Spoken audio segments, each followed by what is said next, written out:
Halos 3 ka oras nga na-stranded ang mga pasahero sa usa ka barko nga gikan og Cebu City ug padulong sa Cagayan de Oro City. Dihang mitirik ang gisakyang barko sa tunga sa laod sa kadagatan sa Misamis Oriental. Ani ang report. Ay, Jesus! Abang. Ay.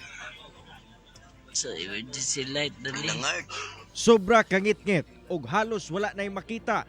Ingon ani ang nasinatian sa mga pasahero sa usa ka pampasaherong barko nga mitirik tunga sa kadagatan sa Misamis Oriental.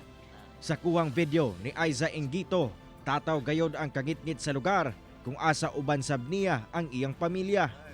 Matod pa ang barko gikan og Cebu City ug padulong sa Cagayan de Oro City.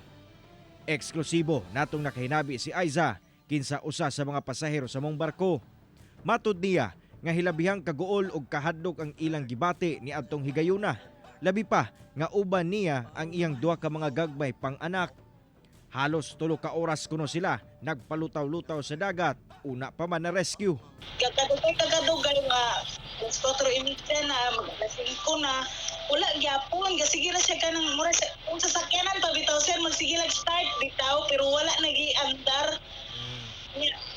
Itay na pinagpon ang suga mapalong na magiging. Pasado alas 7 na matud pa sa buntag sila nakaabot sa baybay. Pinaagi na sab sa tabang sa mga personahe gikan sa Philippine Coast Guard. Dapat sa sunod kuan tarungon nila or kanang wala na lang tay aberya ba kung dili na kaya unta sa vessel dili na lang unta mo kuan kay ilang naon ang safety sa tao dili ang kwarta. Gisuwayan sa GMA Regional TV 1 Mindanao nga makuha ang pahayag sa Philippine Coast Guard apan wala pa una sila mihatag og pahayag sanglit nagpadayon pa ang ilang investigasyon.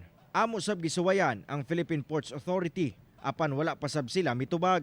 Hinoon sa kabahin ni Councilor George Guking, iya na kuno gimanduan ang mong mga ahensya nga mosumite og report ngadto sa City Council kung unsa ang nahitabo sa mong insidente. Nasayran sab sa opisyal nga ang nitirik nga barko mausab ang barko nga mitagilid sa milabay nga tuig. Pangayo ta og technical report kay kung dili siya safe for passenger dapat ibaradero na siya. Kay this is the second incident. We do not have to wait for another incident nga may tabo na pud na. O galing makasumiter na og report, ipatawag gilayon ang mga nagkadayang ahensya ngadto sa City Council o gisgutan kung tugutan pa ba kini nga makabiyahe o dili na. Di na mayo murag sa gunso naman.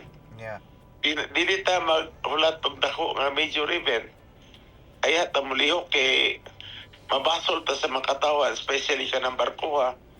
Di na mga daksa Cagayan de Oro. So, I would say that we have a jurisdiction over the matter kay we belong to the local government of Cagayan de Oro. Kauban si Jaybert Pairat sa kamera. Ako, si Cyril Chavez para sa One Mindanao.